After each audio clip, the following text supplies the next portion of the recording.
मिट्टी में मिला था अशोक स्तंभ, नेहरू पटेल ने इसे ही क्यों बनाया देश की शान, कैसे तय हुए थे नाम, नोट और राष्ट्रीय प्रतीक। 26 जनवरी 1950 की सुबह कोई आम सुबह नहीं थी। आसमान में कोहरा छाया था, हवा भी सर्द थी, लेकिन उसी दिन इतिहास के पन्नों पर भारत का सुनहरा सूर्योदय दर्ज हुआ।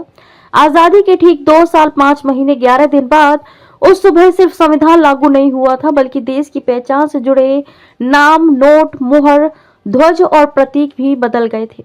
उस दिन सरकारी दफ्तरों और अदालतों की मोहरों से ब्रिटिश राज का ठप्पा मिटा दिया गया। सेना के नाम से रॉयल शब्द हटाया गया, वर्दियों से ब्रिटिश क्राउन उतार दिया गया।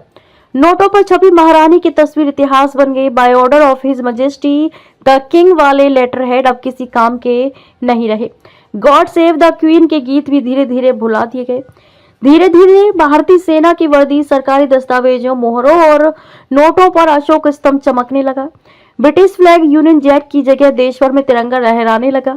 लेटर हेड पर पहली बार गवर्नमेंट ऑफ इंडिया लिखा गया। राष्ट्रगान के रूप में जनगण मन और राष्ट्रगीत के रूप में वंदे मातरम को अपनाया गया। संविधान, अशोक स्तंभ, सत्यमेव जयते और तिरंगा ये केवल बदलाव नहीं थे, बल्कि ये घोषणा थी कि अब भारत एक नागरिकों का गणराज्य है। अब यहाँ किसी व्यक्ति का आदेश नहीं, बल्कि संविधान का शासन चलेगा। सवाल से शुरू हुआ था बदलाव। भारत 15 अगस्त 1947 को आजाद तो हो गया था, लेकिन सेना की वर्दी, मुद्रा, मोहर, ध्वज और सरकारी दस्तावेज अब भी औपनिवेशिक अतीत की छाप ढो रहे थे।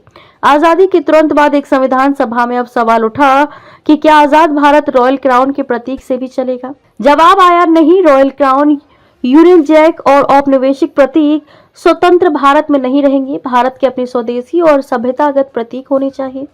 खैर, देश की पहचान बदलने में समय लगा, करीब 2.5 साल इस बात को तय करने में लगे कि नए भारत का चेहरा ताज होगा या अशोक स्तंभ।